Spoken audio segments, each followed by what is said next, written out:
सही में एक बार यूपीएससी क्लियर करने के बाद आप वापस से एग्जाम नहीं दे सकते हो।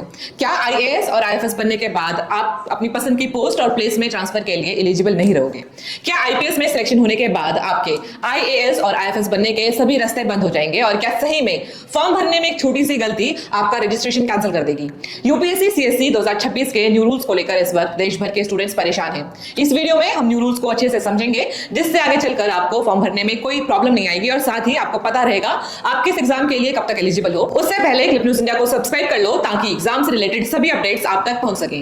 सबसे पहले यह समझना जरूरी है कि यूपीएससी न्यू रूल्स चेंज क्यों लेकर आई है। इमेजिन कि आपने एग्जाम दे दिया एंड यू क्लियर्ड इट, लेकिन आप संतुष्ट नहीं हो। आपको लगता है कि आप इससे अच्छी पोस्ट डिजर्व करते हो, या आपकी ड्रीम सर्विस कुछ और है जिसके लिए आपको थोड़े नंबर और लाने की जरूरत है ताकि आपका रैंक ऊपर जा सके। मान लो आपका सपना एज एन आईएएस ऑफिसर सर्व करने का है, लेकिन रैंक कम होने की वजह से आपको आईआरएस या रेलवे अकाउंट्स या फिर कोई और ग्रुप ए सर्विस मिल जाती है। तो अब तक आपके पास ऑप्शन था एग्जाम वापस देकर अपनी रैंक बढ़ाने का और अपने मनपसंद सर्विस चूज करने का। कभी कभी यह भी होता था कि एक कैंडिडेट आईएएस या आईपीएस बनने के बाद भी दोबारा एग्जाम देते थे ताकि अपनी रैंक इंप्रूव कर सके या अपनी पसंद का कैडर ले सके। लेकिन ऐसे करने से फ्रेश एस्पिरेंट्स के चांसेस कम हो जाते थे टू क्लियर द एग्जाम, और इसी वजह से यूपीएससी न्यू रूल्स को लेकर आई है।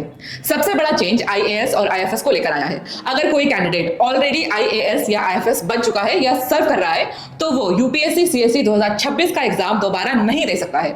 सिर्फ यही नहीं, अगर आपने ऑलरेडी 2026 से पहले मेंस या इंटरव्यू दे दिया है और यूपीएससी 2026 में आपका प्रीलिम्स वापस से क्लियर हो जाता है, लेकिन 2026 में प्रीलिम्स क्लियर करने के बाद आपका मेंस या इंटरव्यू का रिजल्ट आता है और आप आईएएस और आईएफएस के लिए क्वालिफाई करते हो, तो ऐसे केस में भी आपको यूपीएससी 2026 में मेंस देने की परमिशन नहीं मिलेगी। और मान लो आपने मेंस लिख दिया है लेकिन फाइनल रिजल्ट आने से पहले ही आपको आईएएस या आईएफएस का अपॉइंटमेंट लेटर मिल गया है, तो भी आप यूपीएससी सीएसई 2026 के लिए एलिजिबल नहीं होगे। मान लो आपका सपना एज एन आईएएस ऑफिसर सर्व करने का है, लेकिन रैंक कम होने की वजह से आपको आईआरएस या रेलवे अकाउंट्स या फिर कोई और ग्रुप ए सर्विस मिल जाती है। तो अब तक आपके पास ऑप्शन था एग्जाम वापस देकर अपनी रैंक बढ़ाने का और अपने मनपसंद सर्विस चूज करने का।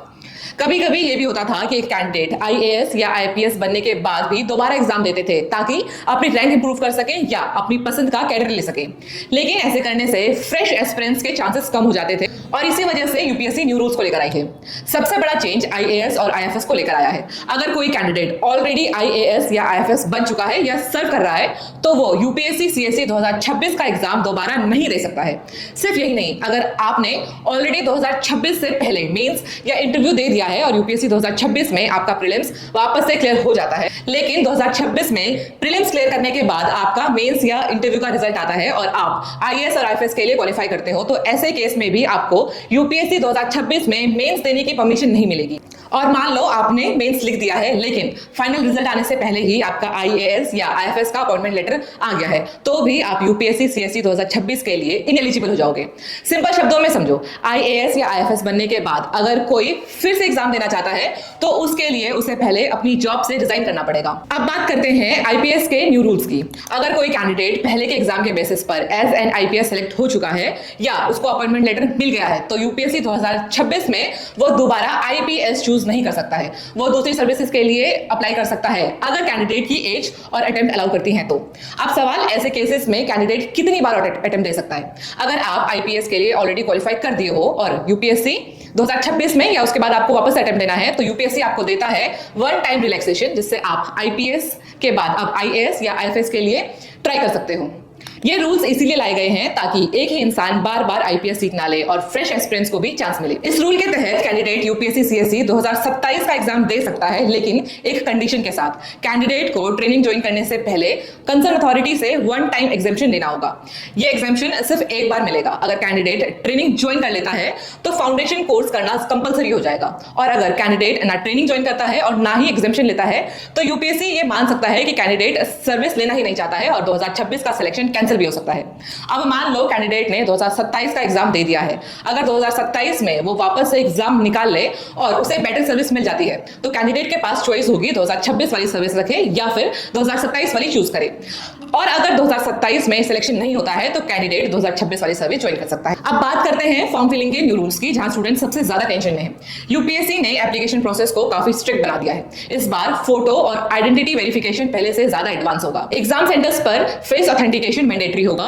यूपीएससी ने आधार वेरिफिकेशन स्ट्रांगली रिकमेंड किया है। इसके अलावा एप्लीकेशन पोर्टल भी अपग्रेड हो चुका है। अब फोटो अपलोड या आइडेंटिटी डिटेल्स में छोटी सी मिसमैच आपको प्रॉब्लम में डाल सकता है। सबसे इंपॉर्टेंट चेंज, फॉर्म सबमिट होने के बाद करेक्शन का ऑप्शन हटा दिया गया है। मतलब जो भर दिया सो भर दिया, वही फाइनल है। इसीलिए स्टूडेंट्स को फॉर्म भरते वक्त डबल नहीं ट्रिपल चेक करना पड़ेगा। रिजर्व कैटेगरी कैंडिडेट्स के लिए भी रूल्स चेंज कर दिए गए हैं। ईडब्ल्यूएस और OBC non creamy layer candidates को वैलिड और अपडेटेड सर्टिफिकेट से अपलोड करने होंगे। यूपीएससी अब सर्टिफिकेट वैलिडिटी पर स्ट्रिक्ट हो चुका है। साथ ही प्रीलिम्स और मेंस रिजल्ट के बाद पोर्टल पर लॉगिन कर डिटेल्स कंफर्म करना भी मैंडेटरी होगा। अगर आप टाइम पर लॉगिन नहीं करते हो तो आप डिस्क्वालीफाई भी हो सकते हो। अब सवाल आपसे, क्या आपको लगता है कि न्यू रूल्स सिस्टम को क्लीन और फेयर बनाएगा या फिर जेन्युइन स्टूडेंट्स के लिए एक्स्ट्रा प्रेशर क्रिएट करेगा? क्या यूपीएससी को स्ट्रिक्ट होना चाहिए या स्टूडेंट फ्रेंडली रहना चाहिए? आपका ओपिनियन कमेंट में जरूर बताना और चैनल को सब्सक्राइब करना मत भूलना। धन्यवाद।